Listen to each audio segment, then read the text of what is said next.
নমস্কার বন্ধুরা, সবাই কেমন আছো? আশা করি সবাই ভালো আছো। এসে গেছি আজকে আবার একটা নতুন ভিডিও নিয়ে। আজ এসেছি রাজচন্দ্রপুরের বুদ্ধ মন্দিরে। মন্দিরটি রাজচন্দ্রপুর স্টেশন থেকে 1.7 কিলোমিটার দূরে। তোমরা রাজচন্দ্রপুর স্টেশনে নেমে টোটো করে এই মন্দিরে চলে আসতে পারবে। মন্দিরটি 2017-তে উদ্বোধন হয়েছিল।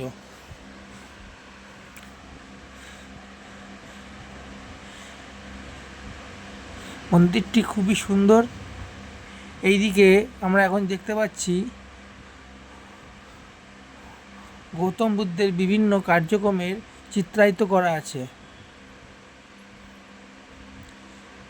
এখানে আমরা দেখতে পাচ্ছি গৌতম বুদ্ধ এক কুষ্ঠরোগীকে তার সাহায্যের হাত বাড়িয়ে দিয়েছিল, সেই চিত্র আমরা এখানে তুলে ধরা হয়েছে। এই দিকেও এরকম অনেক চিত্রায়িত করা মূর্তি তোমরা দেখতে পাবে।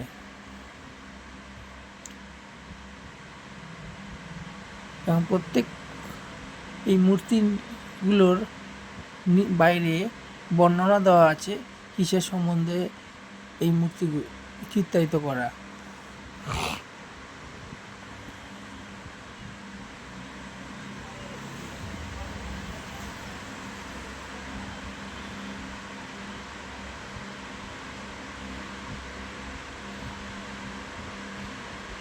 খুবই সুন্দর এই মূর্তিগুলি।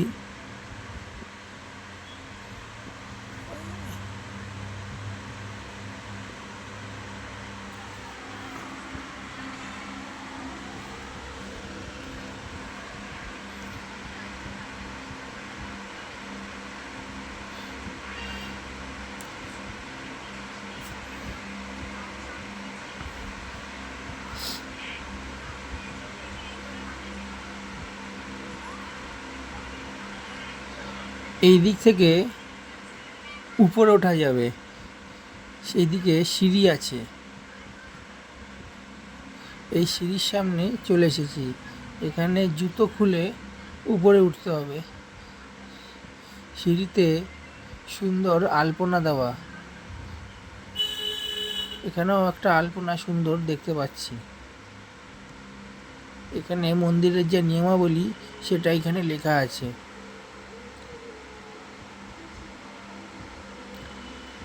এই আমরা আস্তে আস্তে এবার উপরে চলে এলাম মন্দিরের একদম মূর্তির কাছে চলে আসলাম।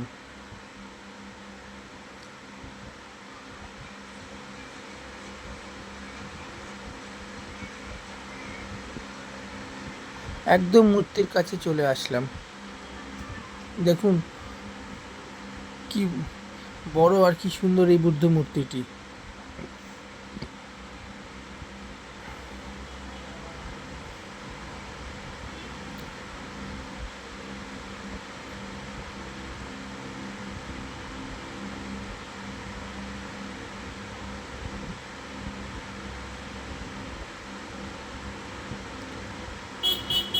এই দিক থেকে আবার নিচেও মূর্তিটিও খুব সুন্দর লাগছে।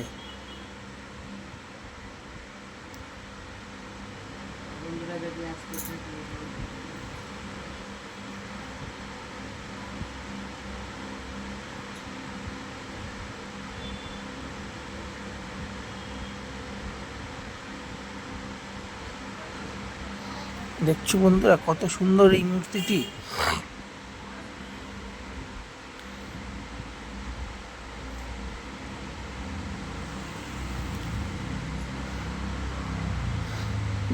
দেখতে পাচ্ছ বন্ধুরা, আমার পিছনে যে বুদ্ধ মূর্তিটি দেখছো এর উচ্চতা 45 ফুট।